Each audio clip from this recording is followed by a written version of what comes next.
Good evening, everyone. Thank you for joining us today. So, in a world where AI is reshaping how we think, work, and live, the bigger question remains, how do we stay connected to our inner truth?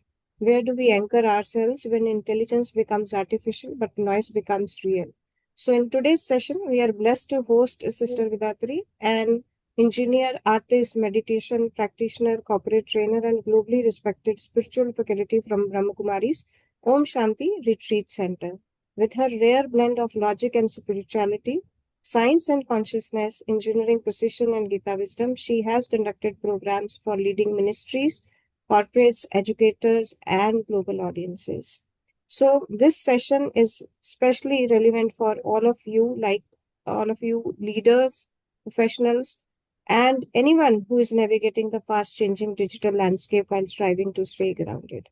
So let's pause, tune in, and rediscover what truly guides us beyond machines, metrics, and noise.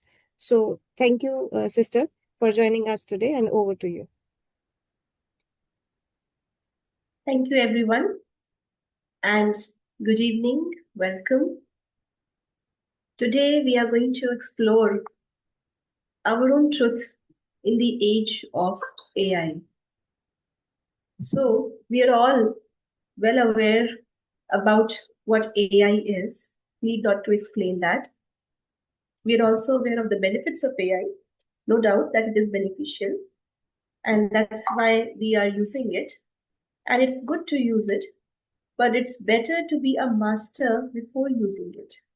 So, exploring some of the facts and exploring some of the truths of life, also our identity, because we see that our identities are now fading in the age of AI. And before AI, it was the explosion of social media, and now AI, and everything mixed together.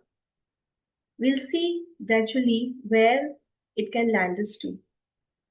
Are you able to hear the audio? Okay. Okay. Yeah, it's fine. It's fine. So I think so someone is facing some difficulty. You can maybe rejoin. Okay, so we'll have the chats on. I'll keep my chat box on while I share uh, today's presentation with all of you. And for discussions, we'll have the chat box on.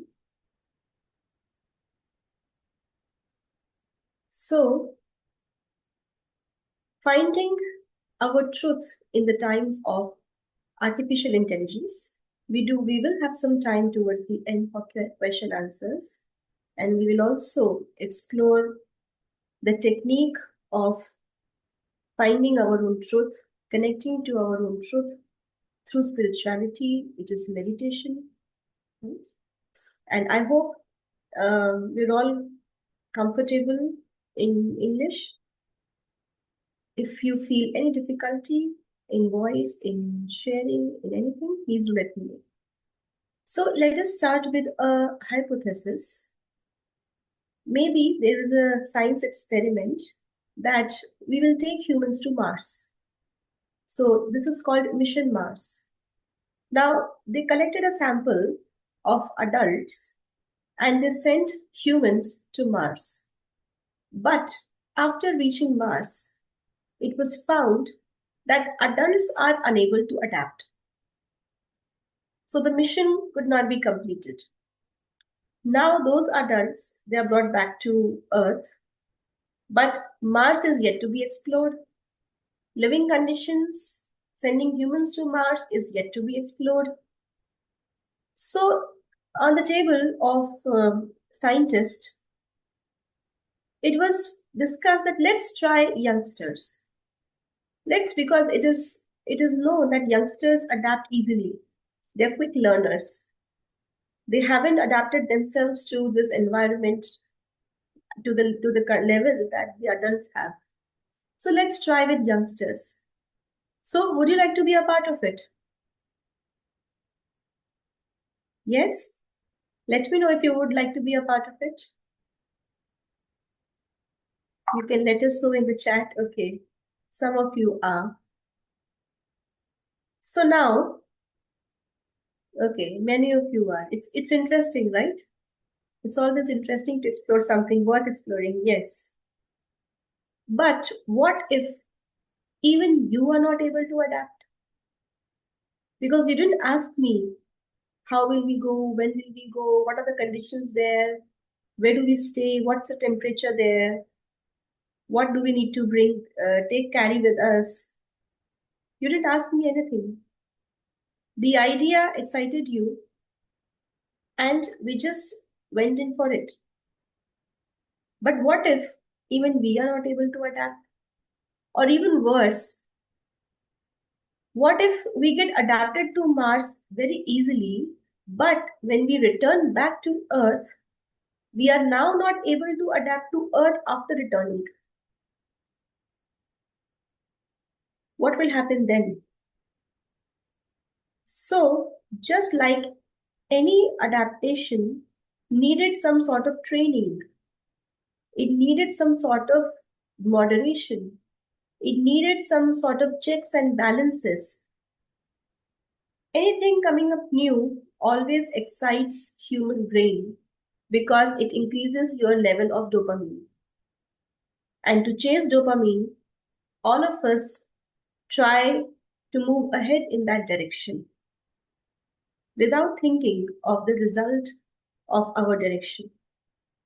Similarly, the AI adaptation was so fast that there was no proper research done on the consequences so far.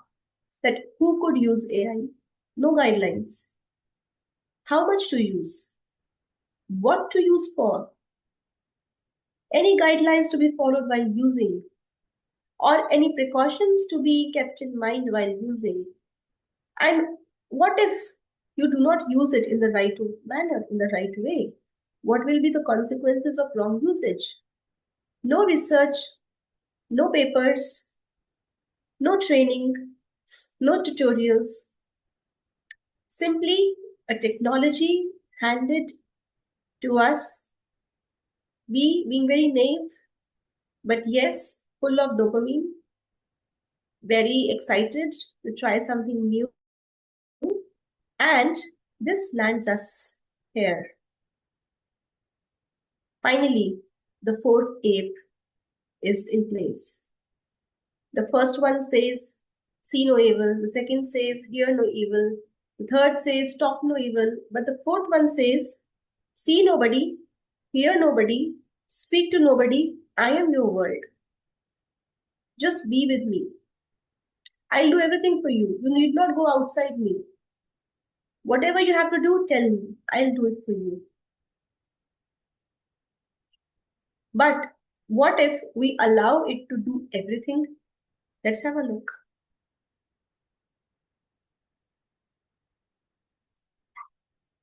Let me just see if the sound is shared. I'll share it again with sound.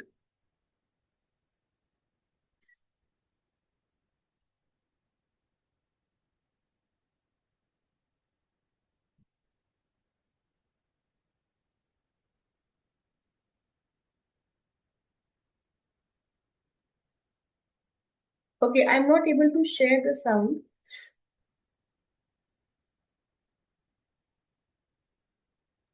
There should be a small button where. Yes, there is a small button, but it's not clickable. It is disabled for me. Is there a special permission? Present with sound? Okay, just try now. Yes, now it is. Thank you.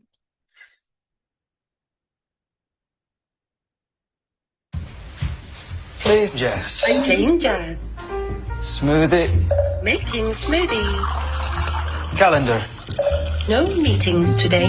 Remember, tandläkare at 9:30.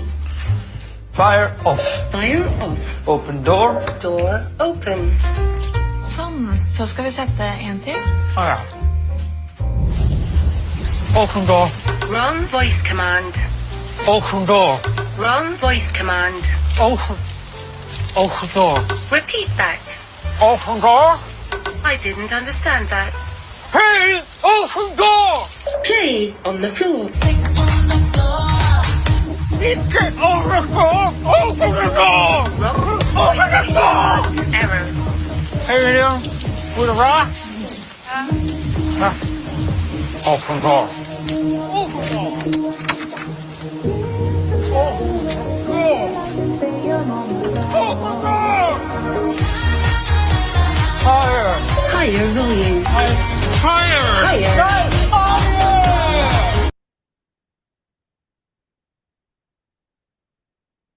So technology is a good helper, but it is a very bad master. And it lands us to this age. If we rewind, we find this age so similar to the time where we had illusions like the marriage. So let's explore what marriage was. Marriage, in Hindi we say Mayavi. Maya means illusion. It pretends to be truth, but it's not true. It's not true, right?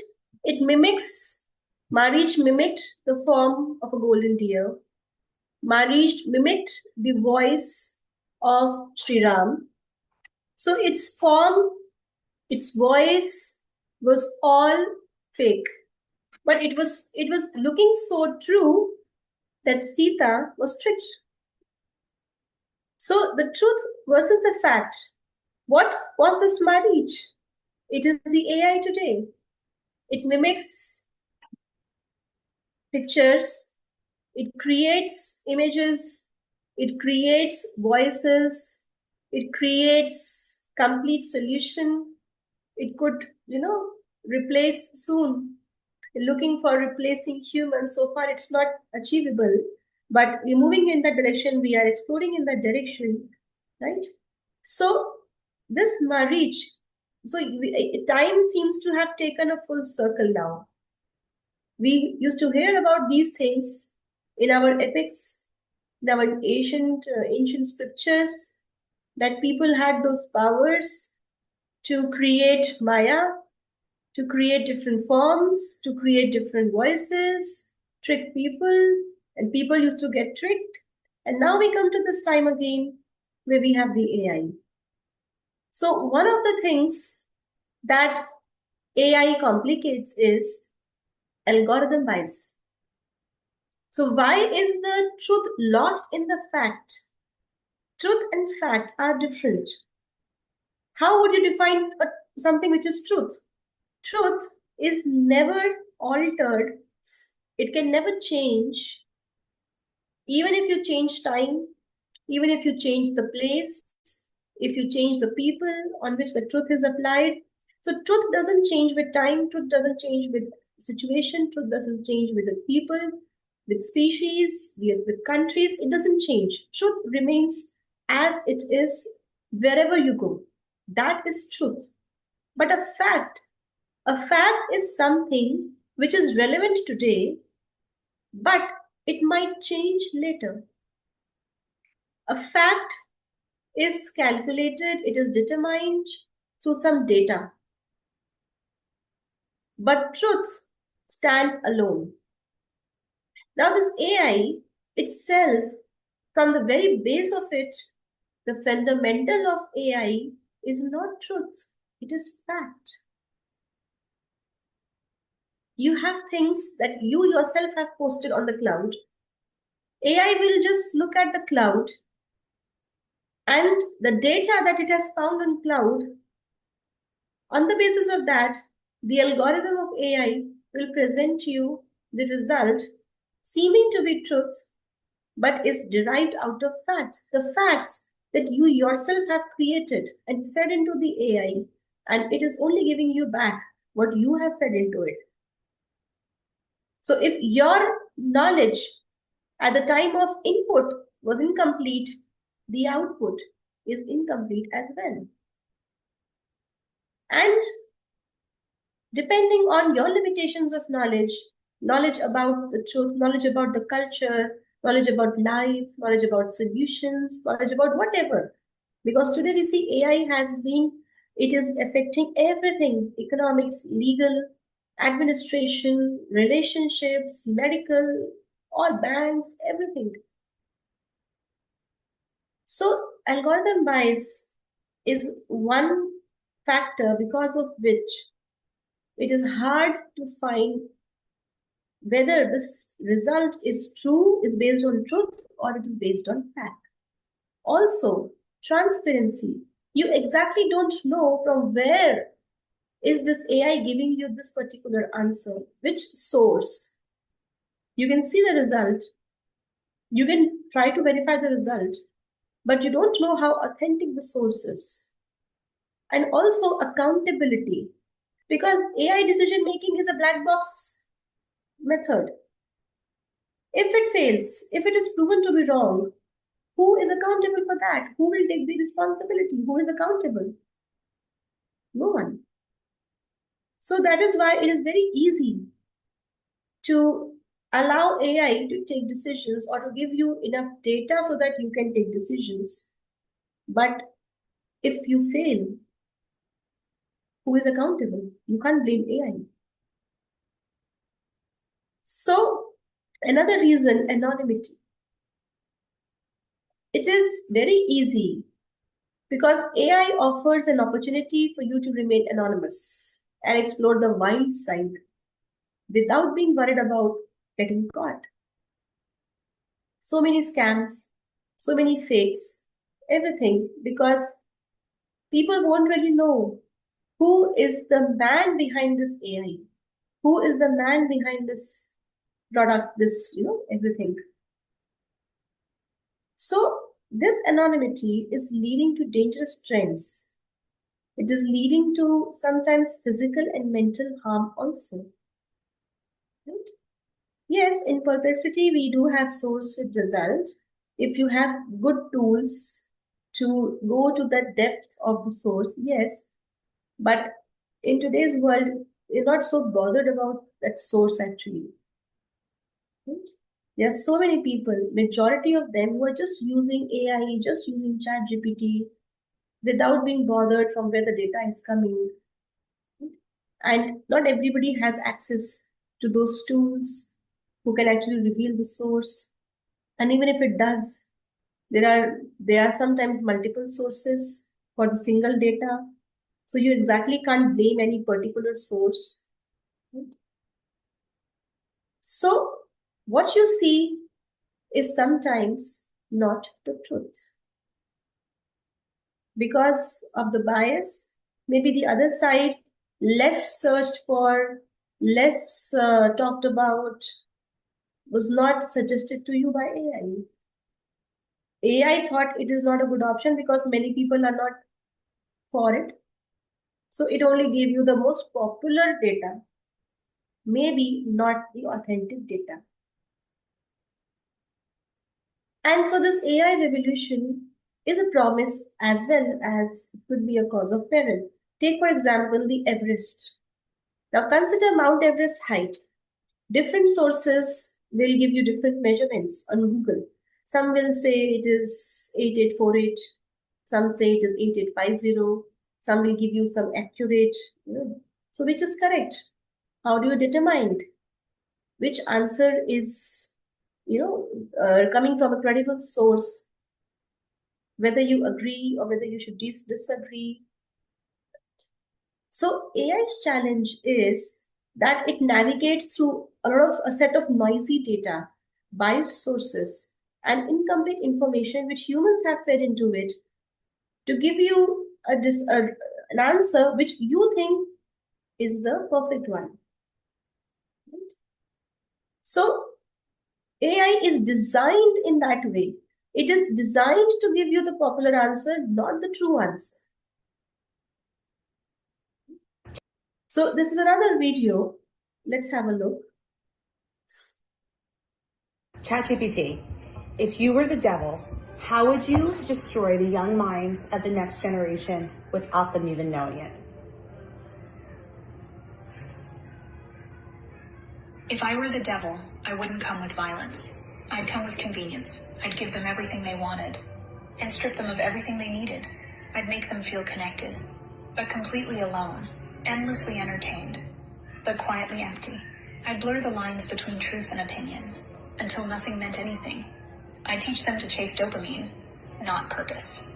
To worship self, but loathe who they are. I wouldn't destroy them with war. I'd destroy them with apathy. I'd keep them distracted, numb, scrolling, always scrolling. I'd dismantle the family by redefining it. Make fathers optional, mothers exhausted, and children confused. I'd hand them a phone before they could speak in full sentences. And I'd watch their minds rot slowly, sweetly, silently. And the most brilliant part? They'd never know it was me. They'd call it freedom.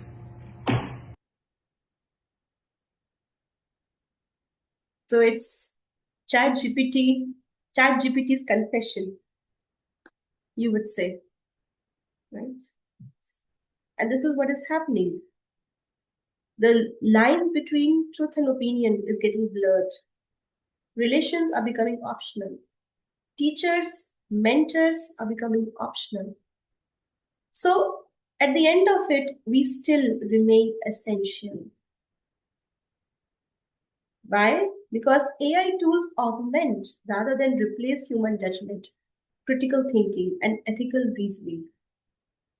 Right? And machines, they excel at pattern recognition and data processing.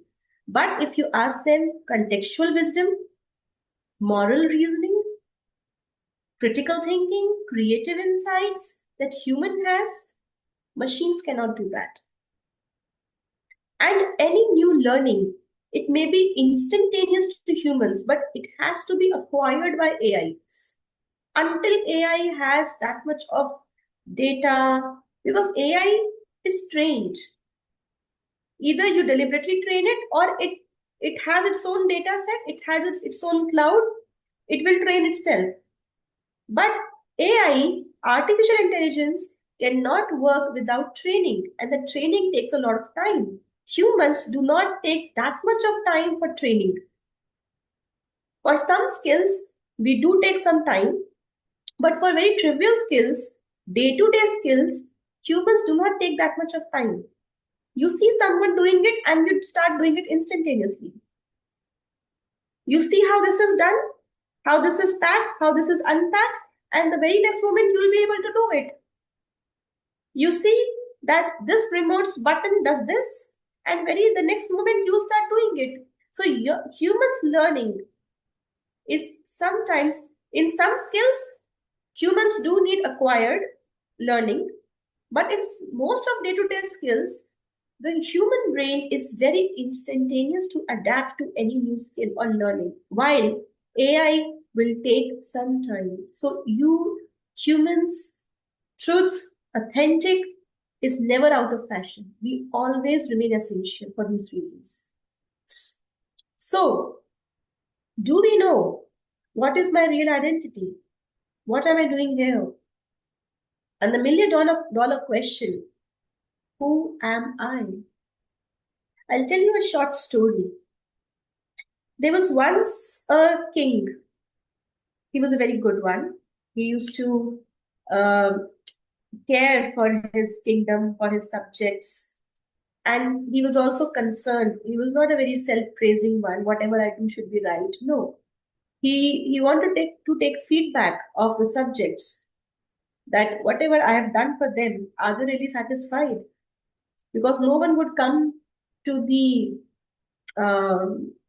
king and question his decision. But that doesn't mean that everybody is satisfied. Let me just go and check.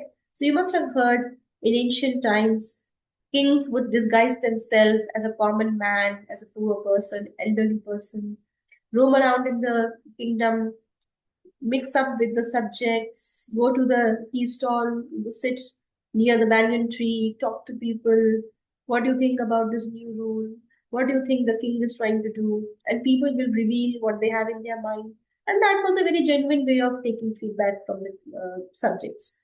So the king went for such a feedback session, mixed up everywhere in the nights, disguised as a common poor old man. And when he was coming, so he went through a very secret exit gate of the palace. But while coming back, he was trying to come in from the main gate, forgetting that in this costume, disguised as a common man, He does not look like a king, and he will not be allowed to enter the palace from the royal main front entrance. So while he was approaching the entrance, the security who was there at the entrance stopped him, and he asked him that, who are you? Where are you going? And what are you doing here? And these three questions startled the king. He looked at the security and he asked him, since how many years are you here? He said, oh, I am here since 25 years. And before this, my father used to do this security. And before that, my grandfather used to do this security. So my whole family has been involved in this job, generations after generations, serving the kingdom, serving the king, generations after generations. We are the ones who are doing security here. So then the king asked, how much do you get for this, for your salary? How much is your salary? He said, my salary is 50 ashar fees per month. The king took out a whole bundle, a whole packet of hundreds of ashar fees from his pocket, handed over to him, and silently whispered into his ears, asked these three questions to everyone. Good job. And then he revealed himself. Why? Because these three questions stirred something very different in the king's mind. That are we only identified by our costume? Am I really my costume? That if I change my costume, will my identity change? What is my real identity? Who am I?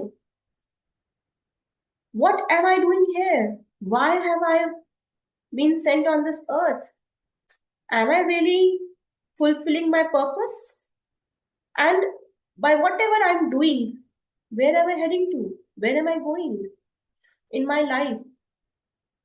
So although these three questions were asked by the security in a different context, but the disguised king was made to think, what is the truth of my life?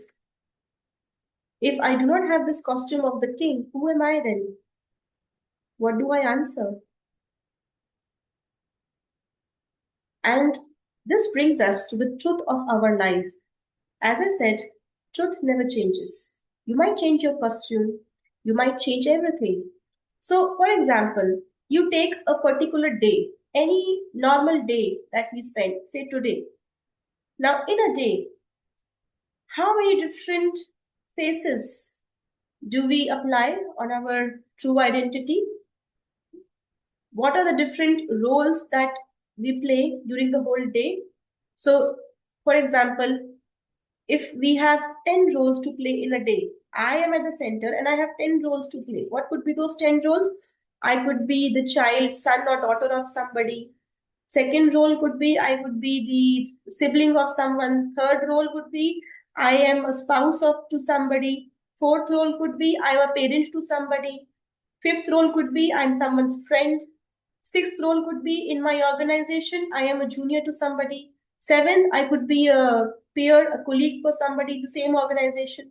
Eighth, in the same organization, I could be a senior to somebody. Ninth, apart from all my professional roles and my personal roles, I follow a belief system, a particular religion.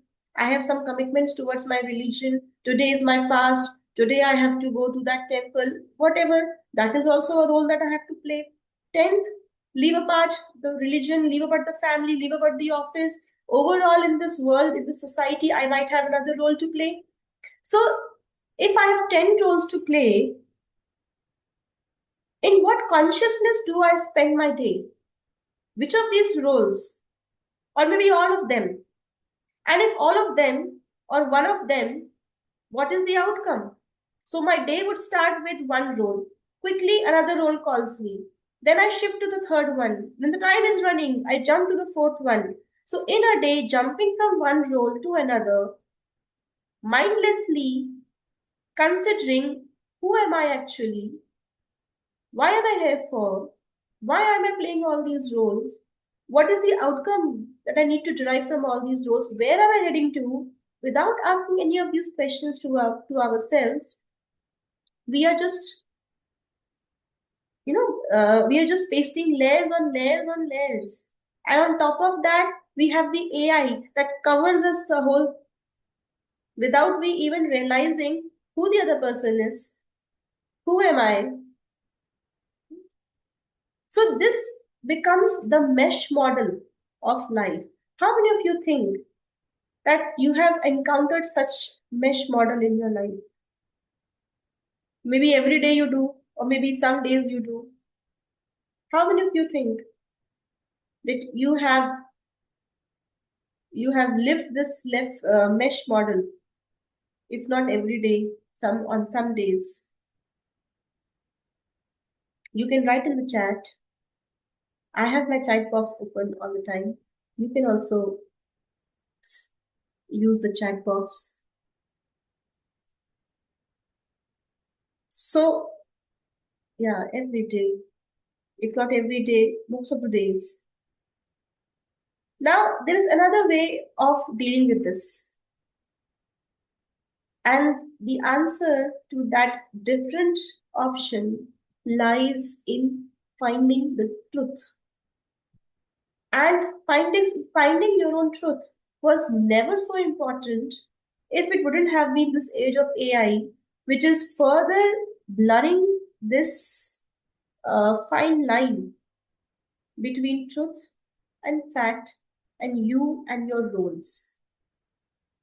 Finding this truth was always very important, but this is the pressing need of the time, because there is something already in place which is ready to distract us and deviate us from truth.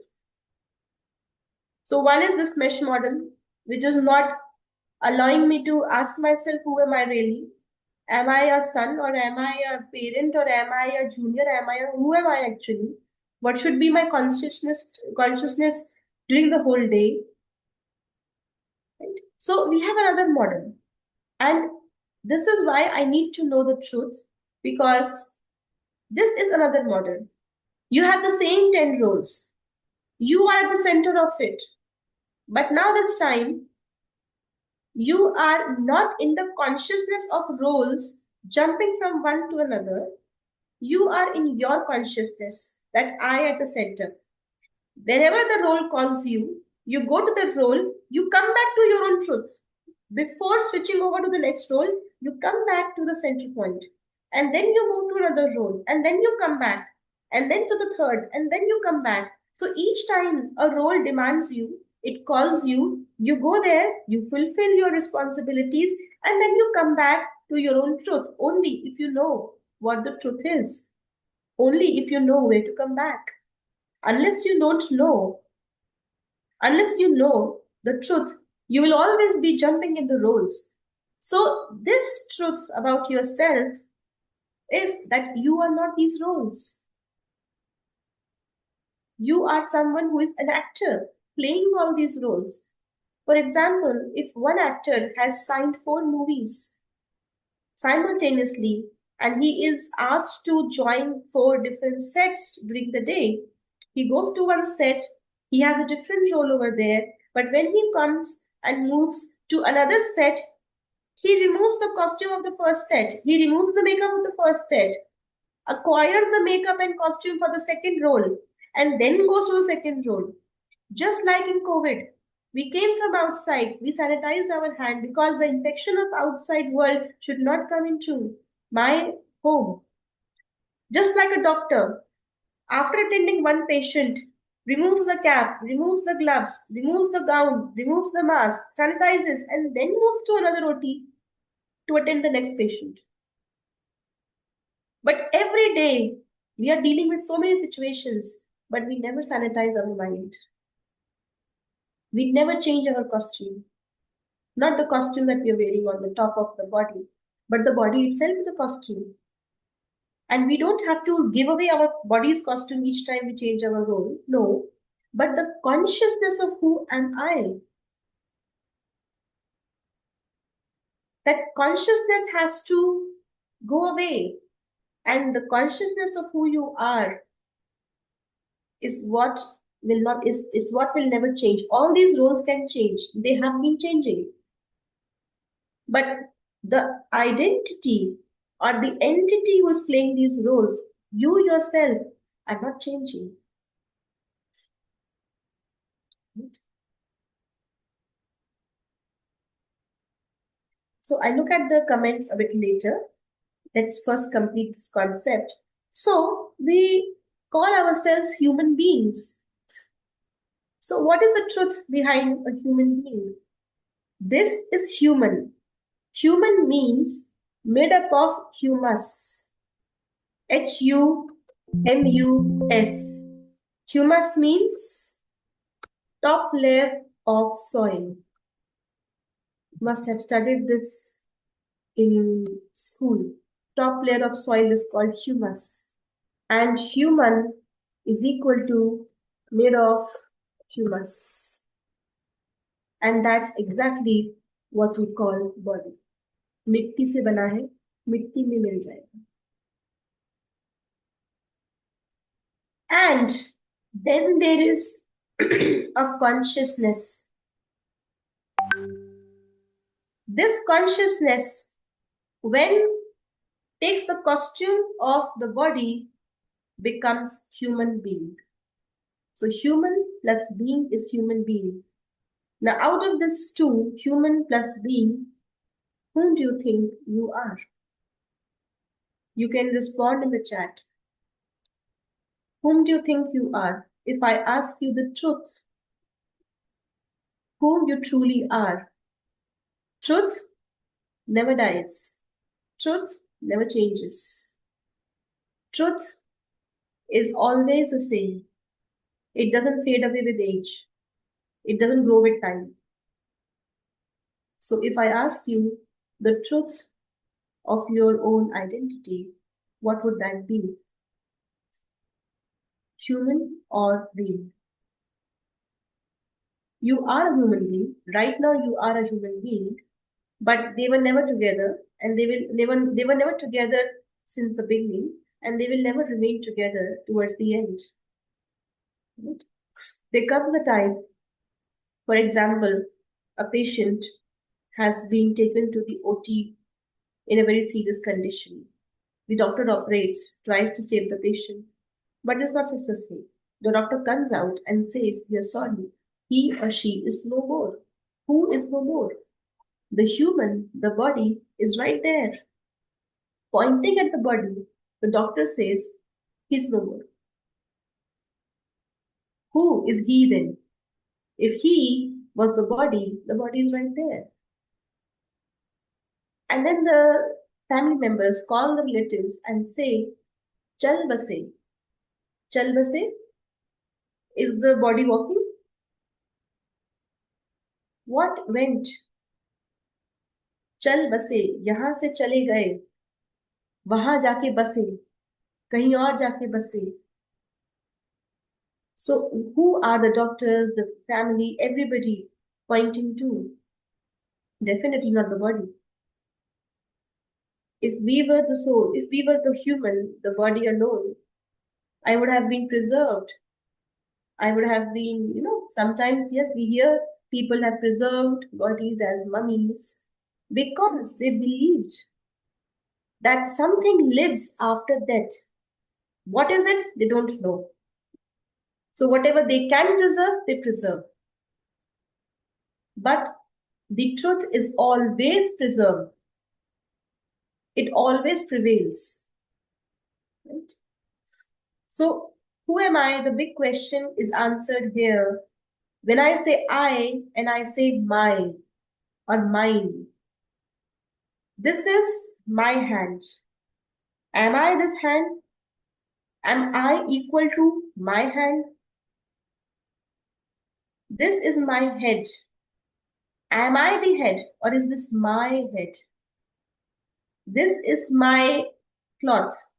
Am I the cloth or is this my cloth? So the one who says I is different from the thing which he calls my. So what do I say? This is my body. This is my name. This is my car. This is my profession. So wherever you use the word my, it means that particular thing belongs to me. I am different from my. So if I say my whole body is aching, I don't say I, the body, is aching. My body is aching. So if body is my, who am I? So meditation is the practice. Knowledge about the soul is called spirituality. It's a science. And to practice that science, the laboratory is meditation. Through meditation, I can understand my true identity, that I am not the body, which means the objects and the senses that pull me, that drive me, I am not those senses, I am not that body. I am not my roles. We saw the roles in the previous slides, the 10 roles. I am not those roles. Those roles will change. My responsibilities will change. I will always be at the center. This one will move away, that one will come, but I will still be there. So I am not my roles. I am the one who's playing that roles, but the roles are different from me. And, I am not my story also. Sometimes we feel we are that story, those events and experiences happen to me. मेरे साथ ये हुआ, इसलिए मैं ऐसी हूँ. मेरे साथ चीटिंग हुई, पॉलिटिक्स हुई, इसलिए मेरा विश्वास उठ गया. I am not the story also. I am that shining star, the immortal. The whole world can perish. The body itself will perish, but I will still be there. Whatever I do now will not be washed away in Ganga when my final rites are done. Whatever I think will not dissolve in air. It will stay with me because I am eternal. The effect of what I do is also eternal until I settle it. Because I am eternal, whatever I feel, whatever impressions I carry will always be eternal unless I make some effort to transform them. And when I understand that my world is not there, my world is here. This is a world where I have to do something. This is not the world from where I have to get something. Whatever I have to get is already here. I have to reveal myself to the world. The world doesn't shape me, I shape the world. So when I understand my true identity, I understand my true purpose. Not just AI, the whole world starts to support me. Because I have my plan here now. Who am I? Why am I here? And where am I heading to? When I have the answers to these 3 questions with me, everything outside helps me, supports me. So our truth, our future. Who am I? How am I? Which means, what are my qualities? And what do I have to become? If the answer to how am I is not satisfying, I lack some qualities, I have some weaknesses, then how do I have to become? So when I know my truth, I decide my future. So remember, I am truth. I am not my roles. I am unique. No second soul on this earth has the same traits as me. I am indispensable. I cannot be replaced in this world because I am unique. And I am the master. And the world and AI put together can be used as an assistant. So AI is not master. Artificial intelligence is an assistant intelligence. It is not the complete intelligence.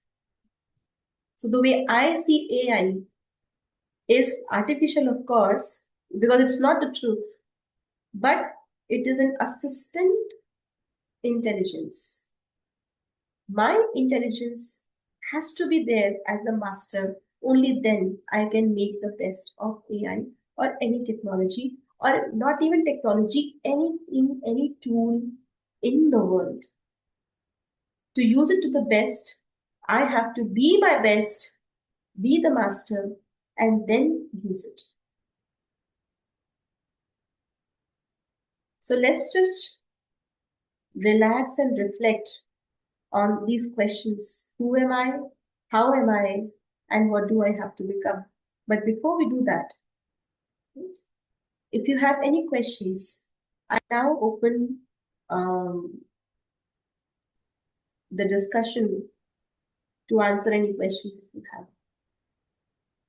I'm not sure if you will unmute and answer, or whether you will write on the chat. So anyone having any question can write on chat, or maybe they can put their questions in the Q&A. Abhi, you have put in a question in Q&A. I couldn't get it. If you want, I can unmute you.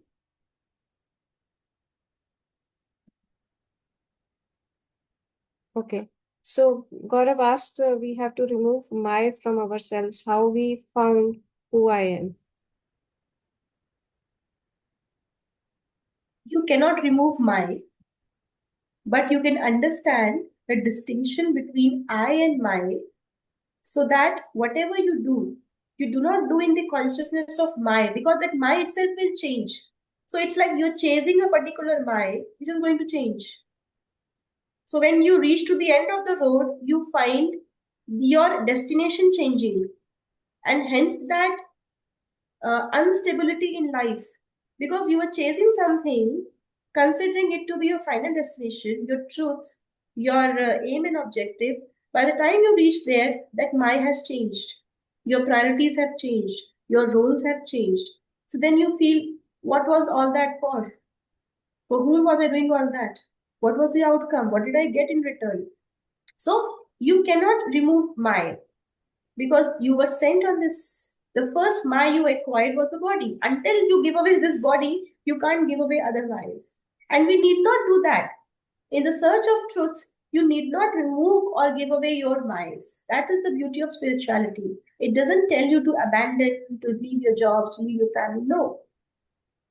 Being with them, just understand who is this I, and follow your truth, because your truth will lead you to your destination, which is not going to change.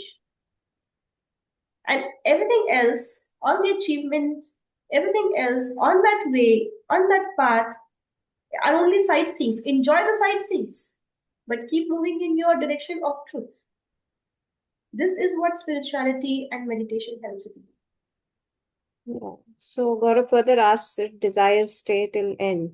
How do we remove them? Desires stay till end, but the desires, the desire itself will stay, but the form of desire will change, isn't it? So when you were young, you had desire for toys. It was a desire, but it was for toys.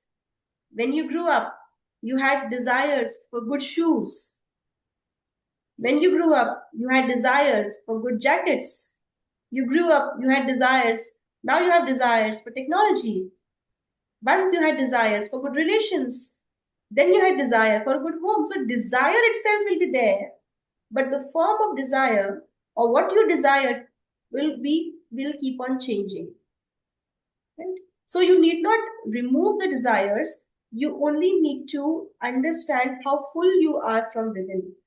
If you are full from it within, and if you do not derive happiness out of your desires, that will be the end of desires.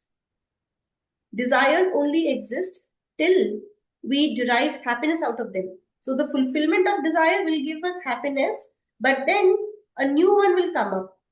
But if you're always happy and contented and fulfilled here, all those things that you want will only be an aid to your life and not the basis of your happiness. Gaurav, is your question answered?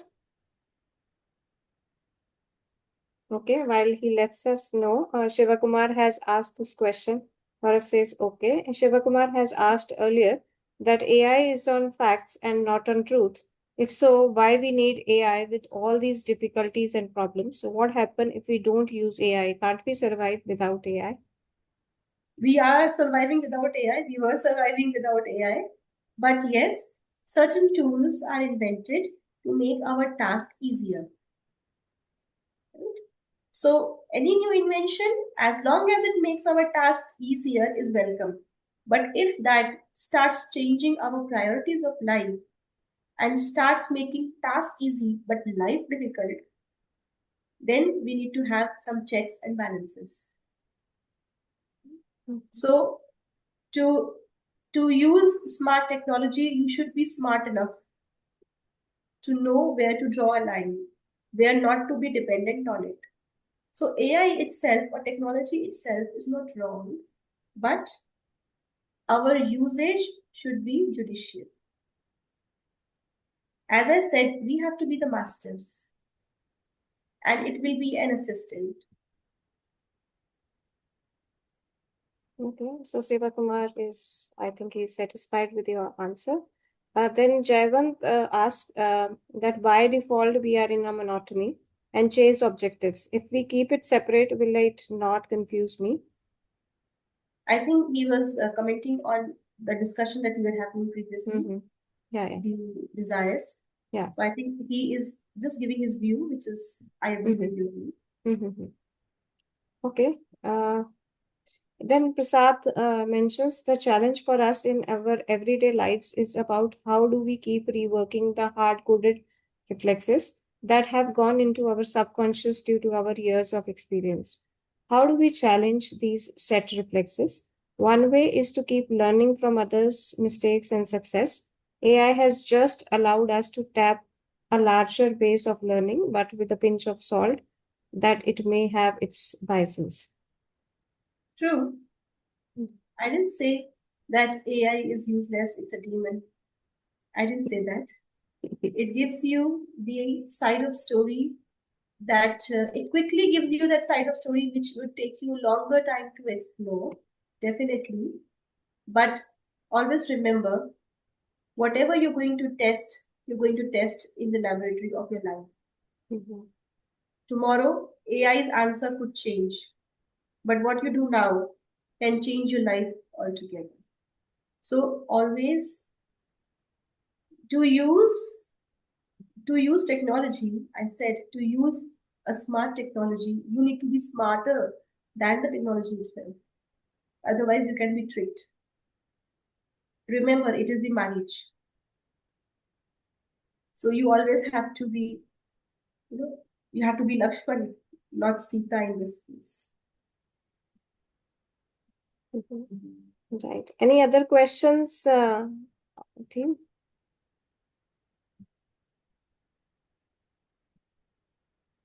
I think I'm not seeing any other question. Yeah. So, Abhay, you have typed in question. Do you want to ask? I think Abhay is there. I'm allowing you to talk. If you want to ask question, maybe you can unmute and ask.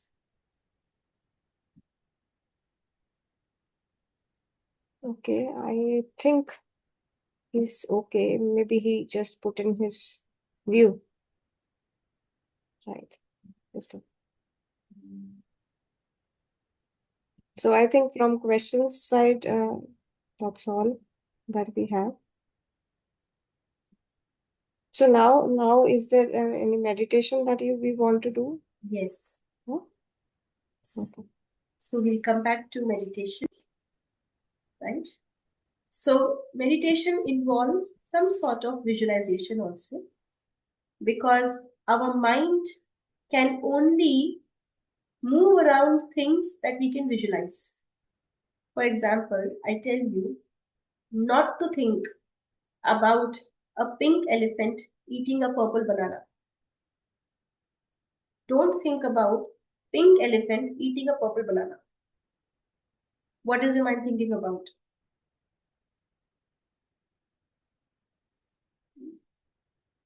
Is your mind thinking about a pink elephant eating a purple banana? Yes or no? You can type in chat, please. Yes, right?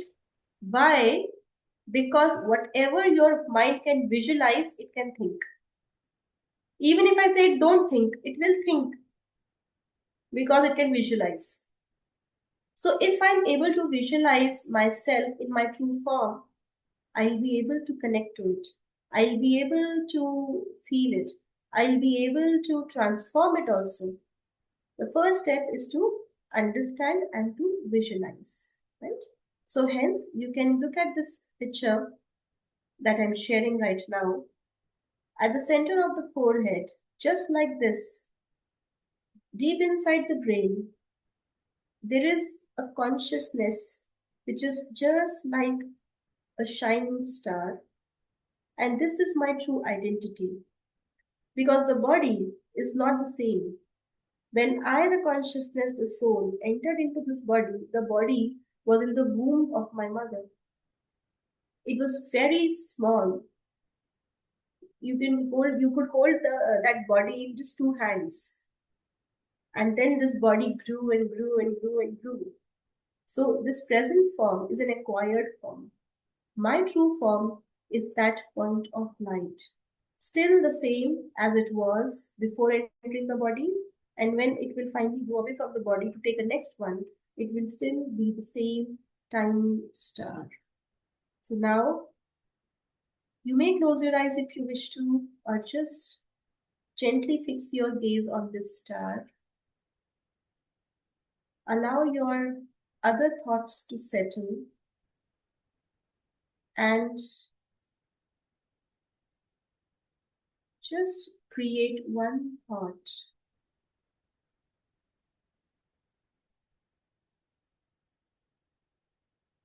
That I am not my roles. I am an actor on this stage of world, playing different roles.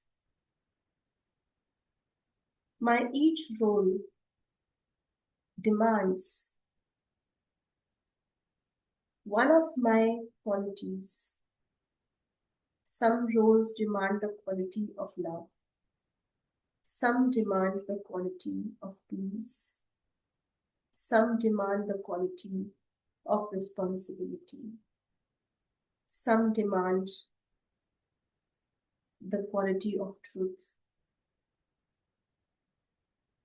I'll be able to satisfy each role only when I am in touch with my own qualities. Now I turn my attention towards me, or rather inwards. I see myself as a tiny star of light shining at the center of the forehead. I shine brighter and brighter.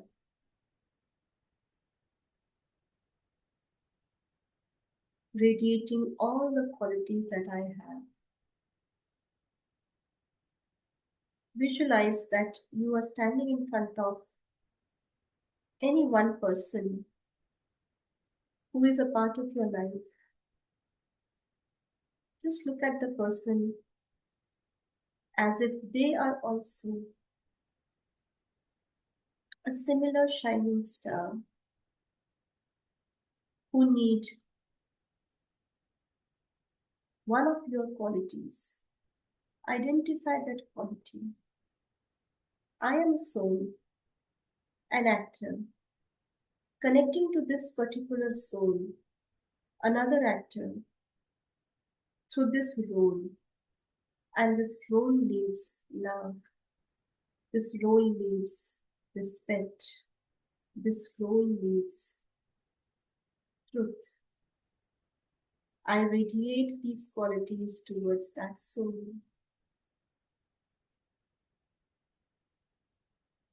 I am who I truly am, and my role is becoming beautiful because I nourish it with my own qualities.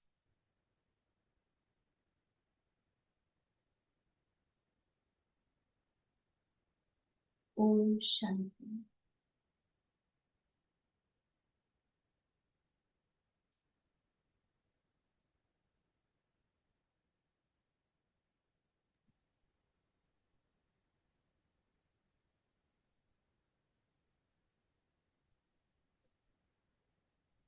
Thank you. Thank you, Sister Vidhatri. It was really relaxing and reflective, like you mentioned on the slide. Reflect and relax. Anybody having any other question or something that they wish to share? Maybe they can quickly type in chat. Okay, great. I think that the audience also enjoyed this. And thank you very much, Sister. It was very enlightening and very thoughtful session that you conducted. So I'm grateful to you for accepting our invite to be a guest speaker and enlightening us with such a powerful message, how we should identify, and the story that you told about the king, and that we must remember those three questions. I think that is something that all of us should put effort in exploring rather than just submitting to the technology that is available to us. So thank you very much, and we look forward to host you some other time in near future. Thank you so much. Good night. Yeah, good night. I will just stop the recording.